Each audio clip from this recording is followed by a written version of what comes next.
Somber music fills the air as the flicker of candlelight dances across a long dining table covered in polished silverware. The room is still, too still, as a voice breaks through the quiet. The children would sleep peacefully while the adults paid for their families' sins. Those were the last words ever written in a small, leather-bound notebook found buried in the ashes of the riverside plantation. January 27, 1849. What was meant to be a night of laughter, music, and matrimony became one of the most haunting acts of vengeance in Mississippi's history. By dawn, 17 guests lay dead, men and women from some of the South's most powerful slave-holding families. There were no signs of a struggle, no screams, no gunfire, only silence, and the faint smell of roasted lamb and sweet wine. The killer wasn't a soldier. She wasn't a rebel or a thief.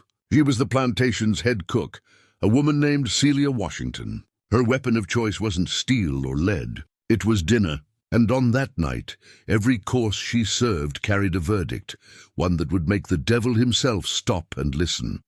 Before we begin, I want to know, where in the world are you watching from tonight? Let me know down in the comments. And if you love uncovering dark, forgotten stories like this one, make sure to hit that subscribe button. There's a lot more history waiting to be unearthed. It was the spring of 1849.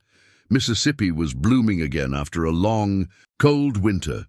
Cotton fields spread out like blankets of white sugar, and the air hung thick with the perfume of magnolia trees. From a distance, it looked like paradise. But beneath that beauty was a world built on cruelty. A system where one race held the whip and the other bore the scars. Slavery wasn't just legal here. It was the heartbeat of the South, the foundation that every brick of wealth rested upon. Celia Washington worked as the head cook at Riverside Plantation, a woman known for her gentle heart and steady hands. She was the kind of person who hummed church hymns while stirring her pots, who shared scraps of bread with hungry children, who loved her 3 little ones, Thomas, Mary, and David, with every ounce of her soul. But all of that changed one night. The master's family accused her children of wasting food, a spilled pot of milk on the kitchen floor. For that crime they were punished. By morning, all 3 were dead. That night broke something deep inside Celia, something that could never be mended. She stopped humming. She stopped smiling. The warmth that once lived in her eyes turned to ash, and in the silence of her grief, a seed of vengeance began to grow. Months later, behind the quiet of her kitchen walls, Celia began to plan, not in rage, but in precision, a plan that would one day make her name echo across Mississippi, whispered in fear by masters, and in reverence by those who had once been enslaved. Celia began writing again, but these were no longer recipes tucked between flour-stained pages. Her handwriting, once used to mark measurements and oven times, now carried thoughts about justice, patience, and the brittle hush of silence after a loss. Night after night, she sat by candlelight and filled the little book Mama Ruth had given her with lines that read less like instructions and more like a vow. One night she wrote in letters pressed as if carved into the page, "They think we don't see, don't remember, don't feel, but we are the living memory of all their sins. And memory, when it finally speaks, has a voice that echoes through centuries." Those words shifted something in the way she moved through the world, not with rage that burned and consumed, but with a cold, precise calm that made every action feel inevitable. Samuel noticed the change first in small things, the way she wrapped her hands around a bowl, as if feeling its weight in more than one way, the way she lingered a fraction longer at the window after dusk.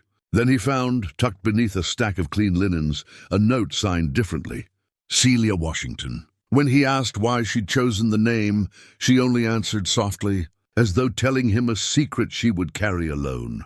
"Because I am free to choose my own name and my own destiny."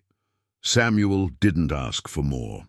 He saw grief, yes, but also a determination that had steadied her like iron. Behind the closed doors of the kitchen, Celia studied.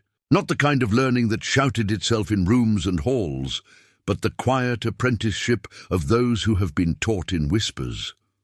What Mama Ruth had once called the language of the earth. She returned to the old lessons, which roots stirred the stomach into revolt, which dried petals dulled the senses, which bitter seeds could slow a man's step until he could not stand. She read the margins of recipe books left open in the main house, watched how different foods paired with conversation and mood, and practiced tiny, controlled experiments on her own body, tasting, waiting, noting the hours and the subtle curves of effect, always careful to keep names vague and knowledge contained. Each spice jar, each labeled tin in the pantry, became more than seasoning. It became a letter in a sentence she was composing. The onion that made one man nostalgic, the pepper that flushed the cheek of another, the sweet syrup that cloaked an aftertaste of iron. All of it was rearranged in her mind into a pattern that would form a single night's verdict. She never sought to wield blind cruelty. Her planning was surgical, a measure here to wake a memory, a dash there to ensure an ending that matched a life's cruelty. In the hush before dawn, she folded the little notebook closed, laid it where only she would find it, and for the first time since the fire, allowed herself to imagine a future that was not defined by what had been taken, but by what she would return to the world. January 27th, 1849, the wedding day of Pearl Riverside, the only daughter of the plantation master. The winter air was crisp, the sky a dull porcelain blue, and frost clung to the corners of every window. From a distance, Riverside looked like a painting of wealth and order. White columns, bright ribbons, and wagons arriving one after another, each carrying laughter, silk gowns, and men in fine coats. To everyone else, it was a celebration. To Celia, it was Judgment Day. She awoke at 3 in the morning, her heartbeat steady, her mind already clear. In the kitchen, fires were lit and 3 great ovens roared to life. The scent of bread and smoke mingled as steam rolled across the windows. Her assistants, unaware of the storm beneath her calm, moved with a practiced rhythm, chopping, stirring, passing trays, each step like a note in a silent symphony. Celia oversaw everything. No dish left the counter without her eyes tracing it. No sauce stirred without her tasting it first. She worked like a conductor leading an orchestra, but her instruments were ladles, knives, and spoons. Every dish had a purpose, every guest a fate sealed in flavor. The oyster appetizers shimmered under candlelight, delicate and briny. The turtle soup simmered thick and dark, filling the air with a comforting aroma. The roasted pork glistened under a honey glaze, the perfect disguise for what it carried. Colonel Thompson, the man who once laughed while ordering a boy whipped until he could no longer stand. It was served pork glazed with a blend that would slowly still his breath, one shallow inhale at a time. His wife, Matilda, famous for her discipline, had demanded the best cut of lamb. Celia prepared it tender, rich, and coated in a subtle glaze that would send her mind into chaos, a poison that twisted memory into nightmare, forcing her to see the faces of those she had destroyed. Their sons, proud and cruel in their father's image, received plates that looked identical to the others. Only Celia knew that each was dosed carefully, measured by weight and habit, designed to lock their limbs and silence their laughter before the night's end. And then there was Addison Riverside, the master, the man whose decisions had burned down her world. For him, Celia saved the most intricate creation of her life, roasted duck, brushed with a glaze she had spent months perfecting. A deadly trinity of poisons, each one crueler than the last. It would not kill quickly. No, Addison would feel every moment of his body's betrayal, his heart slowing, his breath tightening, his mind trapped in awareness until the final second. Yet even in vengeance, Celia drew a line between guilt and innocence. The children of the guests, laughing and running through the halls, were served warm porridge and milk, a comforting meal laced only with harmless herbs that would send them into a deep, dreamless sleep long before the chaos began. She would not stain her justice with the blood of the blameless. By evening, the grand hall shone like a beacon, Candles flickered along every table, crystal glasses sparkled beneath chandeliers, and violins sang softly in the corner. Laughter rippled through the air, the kind of laughter that believed itself untouchable. Celia stood quietly in the doorway, her apron spotless, her eyes steady. And then came the toasts, silver goblets raised high, voices slurred with wine and pride. "To the bride and groom," someone called. "To the south," shouted another. The guests drank, smiling, never knowing that their final taste of life had just passed their lips. It began just as the clock struck 9. The violins were still playing, the candles still burning steady, but the laughter had started to fade. Colonel Thompson, standing tall and red-faced, was in the middle of another long-winded toast about honor and legacy, when his voice broke mid-sentence. A sharp breath, a trembling hand to his stomach, and then his glass slipped from his fingers, shattering against the marble floor. At first, people laughed, thinking he'd had too much wine. But the laughter died quickly. His knees buckled. His lips turned pale. And then the sound came, a choking gasp that cut through the music like a blade. Matilda Thompson let out a strangled cry, clutching her throat as her eyes went wide, the whites glowing against the candlelight. She staggered backward, knocking over her chair, gasping as though the air itself had turned to fire. A murmur spread across the table. Another guest coughed, then another.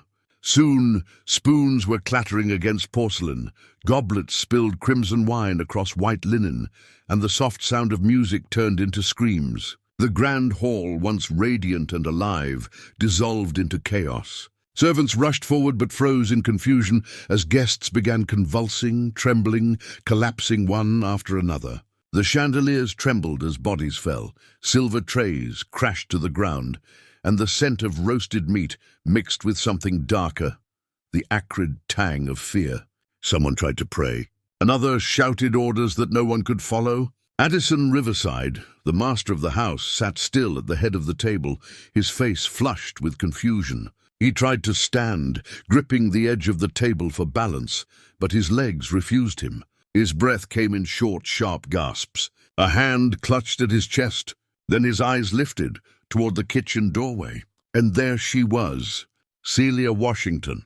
Her apron was immaculate, her expression calm, not proud, not cruel, simply resolved. The flames from the dining candles flickered across her face as she watched him. For a heartbeat, everything stopped. The screams, the clatter, the chaos. Addison's gaze locked with hers, and in that silence, understanding dawned. He knew. The man who had owned her life, who had destroyed her children, finally saw her not as a servant, not as property, but as judgment itself. His mouth opened, but no sound came. His eyes widened, glassy and terrified, as his body began to betray him. Celia did not move toward him. She did not speak. She simply reached into her apron pocket, pulled out a small folded piece of paper, and placed it gently on the nearest table. Then, without another glance, she turned and walked down the hall, her footsteps soft against the wooden floor, fading into the night. When rescuers arrived the next morning, the house was silent. The fire in the hearth had burned out, the air thick with the stench of spoiled food and spilled wine. 17 bodies lay scattered across the dining room, their faces twisted in agony, frozen in the final moments of realization.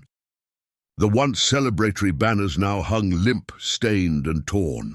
On the table, amid the overturned plates and broken glass, they found a single piece of paper, edges singed from a candle's flame. Written in a steady, deliberate hand, the note read, "For Thomas, Mary, and David, justice has been served." Celia Washington, that was all. No plea, no apology, no escape plan. Just a mother's verdict, written plain and final. And though the plantation would burn before the week was done, no one ever saw Celia again. Some said she vanished into the swamps. Others whispered that she was seen years later, working under a new name up north. But those who knew her story believed something else, that Celia Washington didn't run. She simply walked into history, leaving her justice written in blood and silence. The news spread faster than any fire the Mississippi winds had ever carried. Within days, Every paper from Natchez to New Orleans screamed the same headline in thick black letters: "The Riverside Wedding Massacre." To some, it was a tragedy, a cruel and senseless act. But to many in silence, especially among the enslaved, it was something else entirely. It was proof that justice, though slow and unseen, could still find its way through the cracks of cruelty. The South had never witnessed anything like it. 17 of its most powerful names gone in a single night. No rebellion, no uprising, no gunfire. Just a meal and a woman who refused to remain silent. Panic spread through the plantations like a fever. Kitchens, once filled with laughter and music, turned quiet. Masters began locking their pantries, dismissing cooks who had served them faithfully for decades. Guards were stationed at every kitchen door. Food was tasted before being served, and water was poured only after being tested. The same hands that once fed them now terrified them. For the first time, the men who held the whips felt what fear truly tasted like. It wasn't the fear of rebellion or loss of wealth. It was the realization that the people they called property had minds that remembered, hearts that planned, and souls that refused to die quietly. Celia Washington had shattered an illusion that had lasted for centuries, the illusion of submission. Across the South, whispers spread in the quarters. Mothers hummed new lullabies to their children, songs about a woman who served justice on a silver tray. Elders told her story in low voices by the fire, passing her name from mouth to mouth like a secret prayer. Celia had become more than a woman. She was a symbol. A ghost that haunted the nightmares of slaveholders and lived as hope in the hearts of the enslaved. Authorities offered a $500 reward for her capture, dead or alive. Posters went up in towns, along crossroads, even at church doors. Men rode with dogs through the swamps, lanterns glowing like tiny, angry stars in the dark. But Celia was gone. Some said she vanished into the thick marshlands, moving only at night, following hidden trails carved long ago by those who had escaped before her. Others claimed she was helped by the Underground Railroad, passing from safe house to safe house under new names. Her small notebook always hidden close to her chest. There were rumors she died in the woods, her body never found. But there were other stories too, the kind told in hushed voices that carried a strange comfort. They said that years later, in a small town in Pennsylvania, a woman with kind eyes and a southern drawl opened a bakery. She wore a locket around her neck with 3 tiny initials carved inside: T, M, and D. No one knew for certain, but what they did know was this. After that winter night, nothing was the same. The masters had lost their peace, and the enslaved had gained something priceless, the knowledge that even one voice, one act, could shake an empire. Celia Washington's name was never written in history books. Her grave, if it exists, has no marker, but her story lived on, not in ink, but in whispers, in songs, and in the quiet defiance of every soul who refused to kneel again. Years later, whispers of Celia Washington began drifting across states like smoke no one could quite catch. Some said she was seen in Tennessee, working quietly on a small farm under a false name. Others swore she'd made it to Ohio, living among free blacks, tending a small garden behind her home. And there were those who believed she'd gone even further, to Canada, where the snow would finally erase her footprints for good. But no one ever found her. No body, no confession, no closure. Just a trail of rumors. And perhaps that's exactly how she wanted it. In the slave quarters of the South, her name took on a life of its own. Children grew up hearing it whispered in the dark, like a bedtime story for the brave. Mothers would lower their voices and say, "Remember Celia Washington. She didn't wait for freedom. She made it." To the masters, her name brought a chill down the spine. Every time a spoon clinked against a bowl, they remembered her. Every meal carried the taste of fear. They couldn't forget her, because she had proven the one thing they refused to believe, that the enslaved had power far greater than chains could contain. But to the enslaved, she wasn't a monster. She was a message, a reminder that even those the world forgets still carry memory. that even those who are beaten into silence still remember the sound of justice. Celia Washington wasn't just a cook who killed her oppressors. She was a symbol of something far deeper. The moment history itself turned its gaze back at the powerful and whispered, "You are not untouchable." She wasn't the beginning of rebellion. She wasn't the end of it either. She was the spark, proof that even the powerless can rise when pushed too far, and maybe somewhere, in the quiet hum of the Mississippi night, when the wind passes through the empty fields, you can still hear her voice, steady, calm, unbroken, saying, "For Thomas, Mary, and David, justice has been served." Celia Washington's story forces us to ask difficult questions. Was it justice or revenge? Was she a murderer or a messenger? Maybe she was both. Celia didn't act out of madness. She acted with intention. Every step, every ingredient, every decision came from years of pain and silence finally finding a voice. And in that moment, her justice wasn't blind. It was human, because she didn't strike at random. She spared the innocent. She punished only those who thrived on cruelty, and maybe that's what makes her story so haunting, not the death she caused, but the truth she revealed, that sometimes silence can be more violent than vengeance. Soft music fades in, somber, reflective tone. Celia didn't just poison her oppressors. She poisoned the system that fed on silence, the illusion that the enslaved had no power, no choice, no voice. Even now on cold Mississippi nights, locals say the wind carries her name, whispering through the old cotton fields. Justice may be served cold, but it is always served. Her story reminds us that justice isn't always clean. Sometimes it's messy, sometimes it's painful, but it's always necessary. If this story touched something inside you, share it. Because history doesn't forget, and neither did Celia Washington. Now I want to hear from you. What do you think? Did Celia find true freedom in the end? Or was her justice too heavy a price for her soul? Let me know your thoughts in the comments below.